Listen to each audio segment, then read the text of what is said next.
I really love anime movies. I love how many original stories there are, how transformative they often will be when it's an adaptation. I love the self-contained format. Literally all of it is perfectly suited to how I prefer to consume media. Plus, let's be honest, most of the time they look a hell of a lot better than your average TV anime. A lot of my all-time favorites are movies, and a good chunk of my favorite directors have movies as their main focus. So in order to get some more healthy movie coverage on this channel, in addition to my other videos, once every other week or so we'll be picking grab bag style an anime movie to talk about from the 2000s and on. Some I've seen before, some I haven't. Come on, it'll be fun. I say post-2000s since I already have a video series literally dedicated to the 80s and 90s. Not like it'll never happen, but just a general framework. So with that said, let's dive right into Blood, the Last Vampire.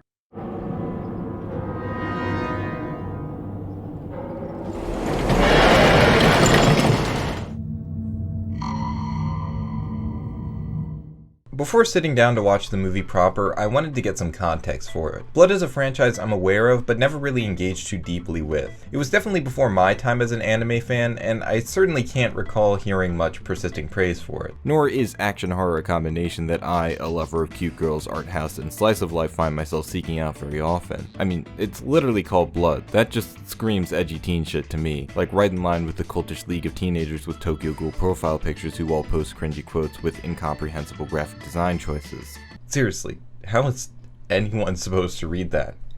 Well, maybe it's better that they didn't. We are not born monsters, but at some point in our lives, the pain was too much, and we finally broke.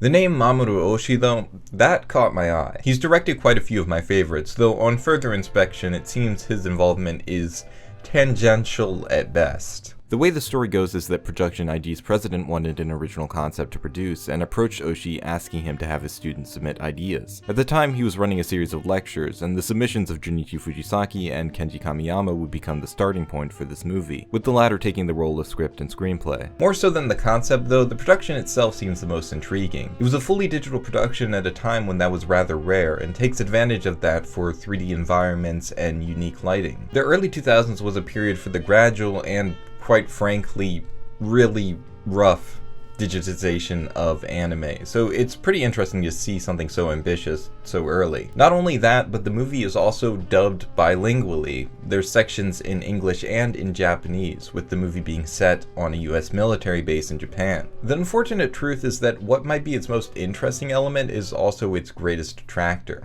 Hey, are you Japanese? Be home by 6 or old Pumpkinhead will get you. Konnichiwa. Leave me alone. Having a film be bilingual is fairly rare, but offers the tempting potential of further immersion, and avoiding any eyebrows raised when you have a multinational cast who all, for some inexplicable reason, speak perfect Japanese. But outside of pure aesthetics, the language barrier isn't really utilized in any narrative fashion, so it's not as if having the whole experience be in one language would have broken suspension of disbelief much to begin with, and the execution of this ambitious element leaves a lot to be desired. You're a teacher, ma'am. What are you doing here? Shouldn't you be at the Halloween party? Help! A student changed into a monster! The line delivery feels awkward and stilted, excessively long pauses and strange phrasing. It very rarely feels like the characters are actually talking to one another and not just to a microphone in a sound booth.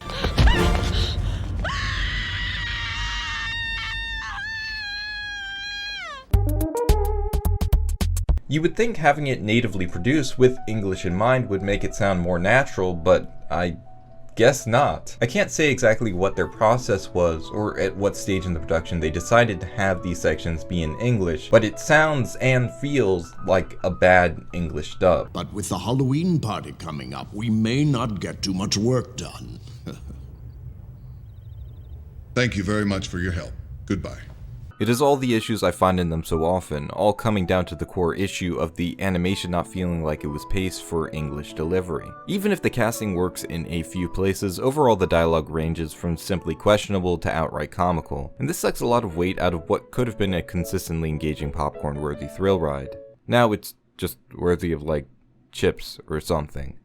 Eaten really obnoxiously too. That's not to say it isn't enjoyable though. When no one's talking, suddenly the movie gets kind of good. The concept is simple and endlessly iterative, the film following the stone-faced protagonist Saya as she is sent to a US military base to hunt down these bat-like blood-sucking demons masquerading as humans. It's also quite short, only about 45 minutes long, which suits the simple concept and small cast. And in spite of that complaint with the dialogue, the main character is one of few words, so the film follows suit with plenty of much welcome silence.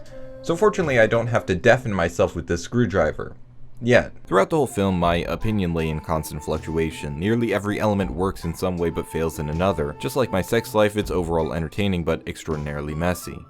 I don't have a sex life, I just wanted to make that joke. For an early digital outing, it is rather impressive, yet at other times the excessive lighting effects, blurs, and the like can be headache-inducing. The dark tones and harsh shadows can craft some cool and creepy scenes, but again, at other times the color palette of brown and gray leads to it looking like a pool of mud. The character designs are yet another department I'm still on the fence about. There is a definite style to it, but their sunken eyes, weird bony faces, and lifeless skin lead to everyone looking like a corpse long before we get any deaths. The cast is so caricatured that I'm honestly not sure if I'm supposed to be laughing or not. It does seem like there's some touches of intentional humor to it, but at times I feel the combination of goofy designs and stilted dialogue turns something that should have been tense into a comedy bit. Something as minute, or I suppose not so minute, as the large defined lips on Saya at some points work, but others really don't. The character designer Katsuya Terada's art style has a particular unsettling beauty to it, but a lot of that relies on a high level of detail that doesn't always translate well into animation. At the end of the day, it's badass girl slices down creepy monsters. If that's something you're into, that's exactly what it offers. Nothing more, nothing less.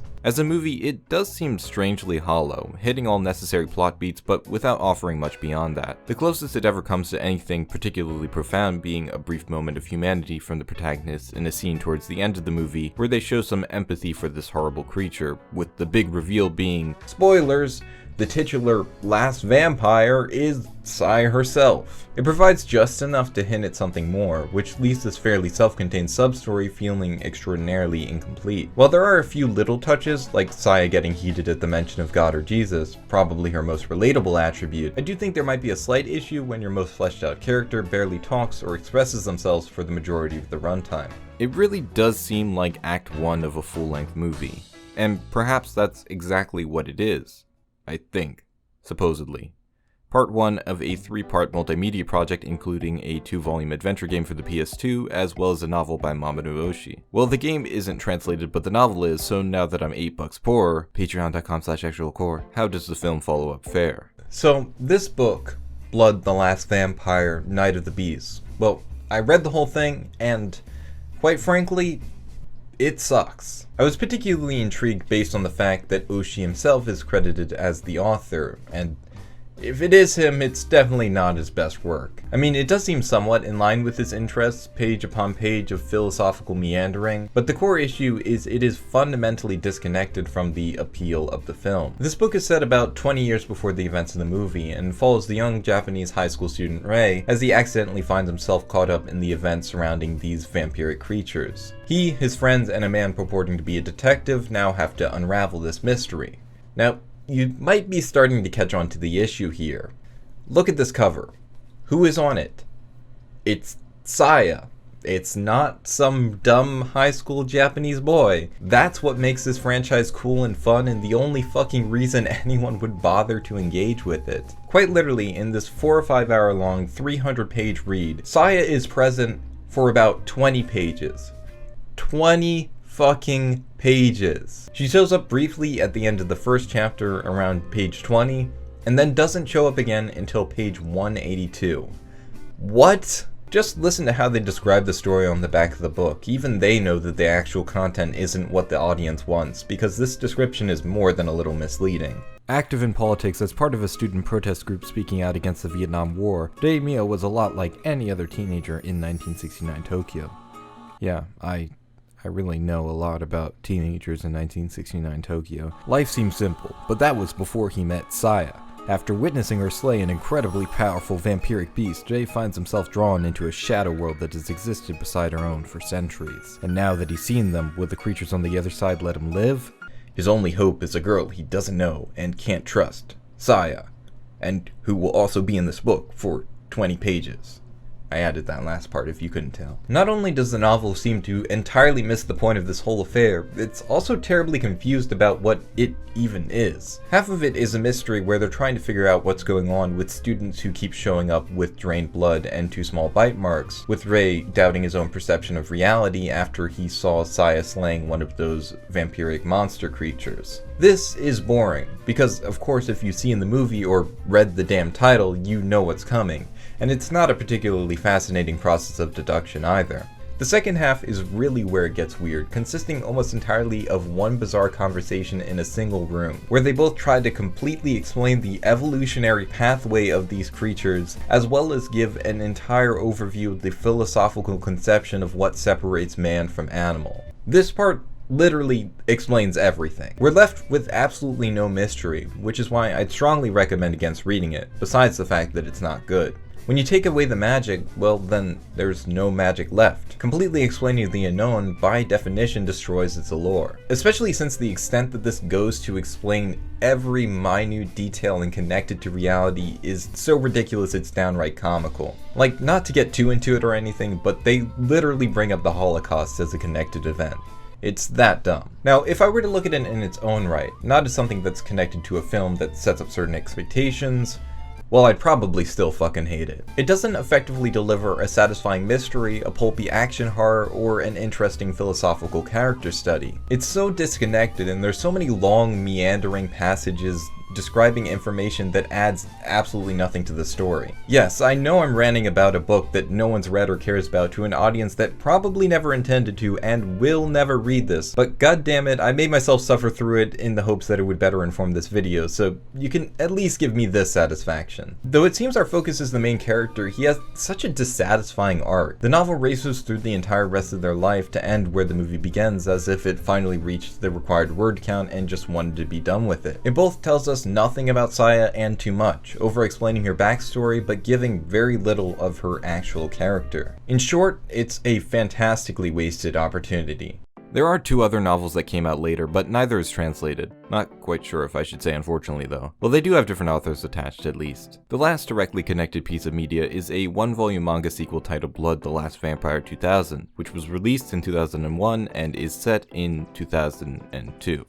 Talk about confusing. I immediately recognized the mangaka Benkyo Tamaoki as the same guy behind the trippy Erogoro Tokyo Kazukin, which is a pretty entertaining and wild ride in itself, though that's a whole other conversation. This quick read is a fine enough time. The art alone sells it decently well, with quite a few sick panels like this one or this one. And a badass monster slaying high school girl definitely fits with what I think Blood's best points are. Here we have Saya operating under a new, stricter management than in the film before, finding herself in pursuit of a chiropteran that has a face resembling her own. The conclusion here takes an alternate interpretation, with it claiming that in pursuit of their long lifespan through human experimentation, the chiropterans were transformed from a relatively harmless symbiotic species into the dangerous beasts they are now, as opposed to the novel, which has them as creatures that evolve naturally and generally don't kill but must be slain for the moral implications of their existence. Neither is a particularly brilliant take, but in the case of the manga, because of its brevity, I'm a little more forgiving. I do think Saya's characterization is kind of watered down here. Compared to the stoic, angry, difficult to read Saya in the film, this one is much more emotional and obvious. But overall it's pretty over the top, edgy, violent, and sexual. Very much in line with what I understand of Tamaoki's style, so it definitely feels like another take on the same premise, not a definitive explanation, even if it does directly connect itself to the film. Actually, just as much is essentially outlined in the afterword by conceptualizer and screenwriter Kenji Kamiyama. Here he explains his own idea behind the concept, but emphasizes that as just a personal perspective, wanting different people's thoughts to be seen as one of many different possibilities. There is also a live-action remake that came out in 2009, but To kill bloodsuckers. Yeah, let's stick with 2D. Whether I'll get around to the other iterations of the Blood franchise is up in the air, though from what I've come to understand they're drastically different, maintaining Saya's name and a few core elements, but from there going in entirely different directions. Who knew Vampire Girl Kill Monster Demon would prompt such extensive follow-up, though perhaps it's that open-endedness and simplicity that is exactly what made it so successful. Thanks for watching. If you enjoyed the video, consider subscribing, leaving a like, comment, hitting the notification bell, and turning on all notifications. All of these things help me a lot. Please. Please help. help. Also, I'm live on Twitch right now at twitch.tv/actual_core. I'll be playing the new Bravely Default all day. Stop by, say hello. That'll be fun. It'll be a good time. Streams are a really fun way for me to interact with you guys in a way that I usually can't on these videos. And speaking of interaction, I also have a Discord in my description. Check it out. We do group watches on occasion as well. That's pretty fun. Special thank you to all my patrons. Your support is greatly appreciated. I mean, you basically paid for this shitty book I read, so thanks for that. I hope you all have a lovely day, evening, morning, whatever it is. Check out my Twitch, and I'll see you in the next one.